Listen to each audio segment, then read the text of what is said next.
Hello, my name is Harold and welcome back to my channel, and today we are reading Circle of Gold by Candy Dawson Boyd. Chapter 3. Matt had dinner started when Maddie got home salad and leftover spaghetti. There was a sheet of paper by her plate. Maddie picked it up and looked over at her brother. But Matt kept stirring the spaghetti on the stove, his back to her. He had drawn a girl with musical notes coming out of her mouth, and the notes turned into spring flowers that were sprinkled all over the paper. Thanks, Matt. I love it. Okay, he mumbled. Let's eat. I'm starving. I made enough for Mama when she gets home. I'm glad you're talking to me again, Maddie said as her brother dished out the spaghetti. I mean, you were mad this morning. I'm too hungry to be mad. Plus, I'm got moved to the top reading group today. Mr. Cullen said if I keep it up, I might make it to the student of the month. Did you see my bulletin board? I haven't felt like this about school since Daddy. He stopped and lowered his eyes. Yeah, I know. Sometimes I expect to see Daddy come through the door and sit down at his table and say, "Now, Matthew, what went on in school today, remember?" He said, touching his arm. I remember. What happened to you in school today? You look like you lost two best friends. He looked at her as he stuffed the forkful of food into his mouth. Maddie resisted to the urge to tell him about Angel and Charlie. No telling what he'd do, and she didn't want him to get in trouble in school. He decided that those two were her problem. Mrs. Bacon got put on days, so I'm out of a job, unemployed. No more $5 for Mama. Maddie stabbed at the spaghetti. Look, Maddie, $5 a week won't hurt us too much. You'll get another job. I just hope we don't have to pay for rent. What are you talking about? What are you talking about? Maddie demanded. Rush called. She wants Mama to call her first thing tomorrow morning. She sounded mad. She said they had some serious problems to discuss. Maddie imitated the woman's angry voice. If Daddy was here, she wouldn't talk to us like that, Matt said, tipping his chair back. If Daddy was alive, a lot of things would be better. Maddie echoed ruefully. Oh, Miss Bacon gave me a couple of extra dollars. Maddie handed her brother the pay envelope, and he counted out the bills. 10 ones and a $10 bill. He said, nice. What? $10 bill. There wasn't a $10 bill when I counted the money. Maybe you have a fairy godmother. Anyway, we could use all the extras we can get. Matt reached for more salad. Eat. You get skinnier every week. Ignoring his order, Maddie counted the money again. It was Mr. Bacon. He must have added this 10 while I was getting my sweater out of the closet. It was sure nice of him. Maddie smiled. Okay, I'll eat if you give me some. Listen, I think I hear Mama. Matt got up from the table and went over to the stove. Maddie tensed, waiting. She heard her mother walking down the hallway and then stopped. She looked up.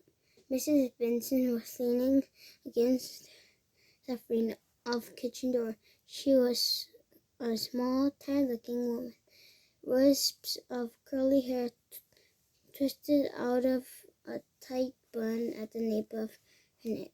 "Mama, sit down. I'll fix you a plate," Matt offered.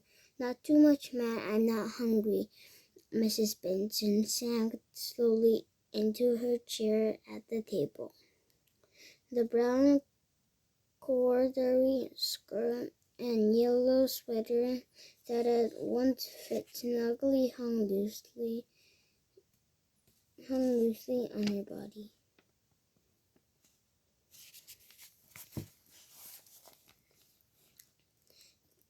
"You got paid," she said, picking up the envelope. "Good. Now you can take this money and some I'm going to add and buy yourself some clothes."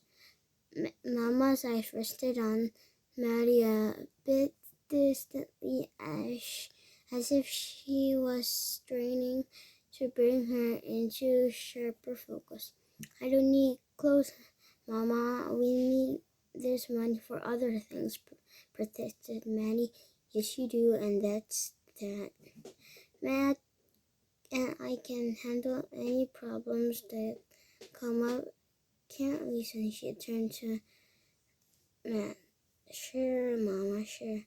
"Mama," Maddie began hesitantly, "Mrs. Roach called this afternoon. She wants you to call her tomorrow morning at 10:30 sharp." The twins watched their mother. The sudden clenching of her hands told them she was upset. "What did you say to her? And did she ask where I was?"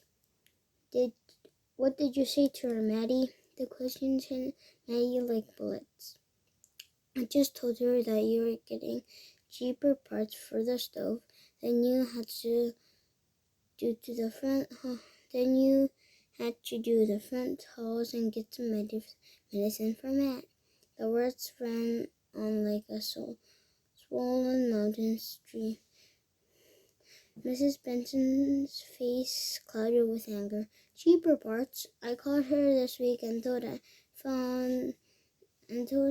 I found the stove parts. The man is coming tomorrow." "I told you that, Maddie. What in the world do you use for brains?" "I didn't know, Mama. You didn't tell me." "Are you talking back to me? Are you telling me that I can't remember what I say from one day to the next?" "No, ma'am." Maddie drew back her eyes, pleading with Matt for help.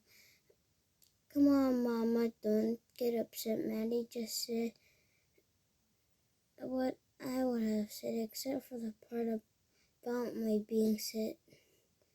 He grinned, trying to lighten the tense mood in the kitchen. "What is this medicine for Matt?" Mama asked, relaxing a little. "I told her he has asthma," Maddie said warily. "Having me get asthma is a great idea," Matt laughed. "I mean, how can Rush tell if I do or not? And you can say that you can return those stove parts because you weren't in a good shape. She's not going to put us out," he said with more conviction than he felt. Mrs. Benson propped her head up with her hands. "Things feel like they're falling apart all around me. Something's always wrong. Something always needs fixing," she said. "Mama, eat something," urged Matt. Mrs. Benson ignored the food. She picked up Maddie's pay envelope and took out the money. "Maddie, why is there so much money here? Mrs. Bacon got changed today, so they don't need me anymore." "They give me some extra." Maddie felt the food lodge in her throat. "Charity, That's what this is. We're not taking Charlie just because Vera Bacon has a husband. She thinks she can dole out charity to me and mine. Mrs. Benson twisted her wedding band around and around. It was Mr. Bacon. He put the $10 in. I didn't know anything about it until I got home, Maddie explained. Mama, you're getting mad about nothing, Matt said. They know what a good babysitter Maddie is, and they felt bad about not needing her. Look, you're tired. Eat a little and lie down. We'll clean up. I'm not hungry. I'll lie down for a while. She got up, leaving the plate of food. Maddie sat at the table with tears streaming down her face while Matt cleared the table and then disappeared into his room. Maddie got up and washed the dishes. Then she put a load of clothes in the washing machine in the basement. She moved back and forth quietly past her mother's closed bedroom door. 2 hours later, she had dried the clothes, straightened up the apartment, and said good night to Matt. She climbed into bed and stared at the pale space on the wall by her bed where one of their family pictures had hung. Mama had removed all of the pictures, and the spaces were like wounds on the wall.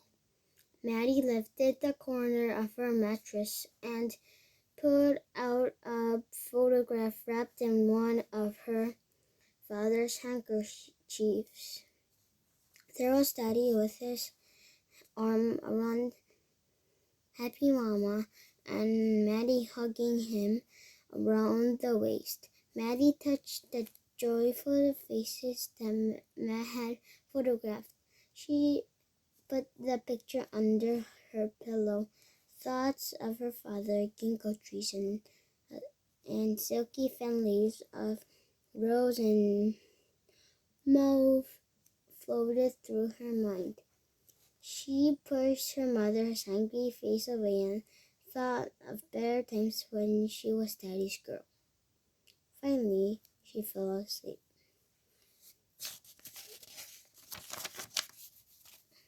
On the next video, we're reading Chapter 4 of Circle of Gold by Candy Dawson Boyd.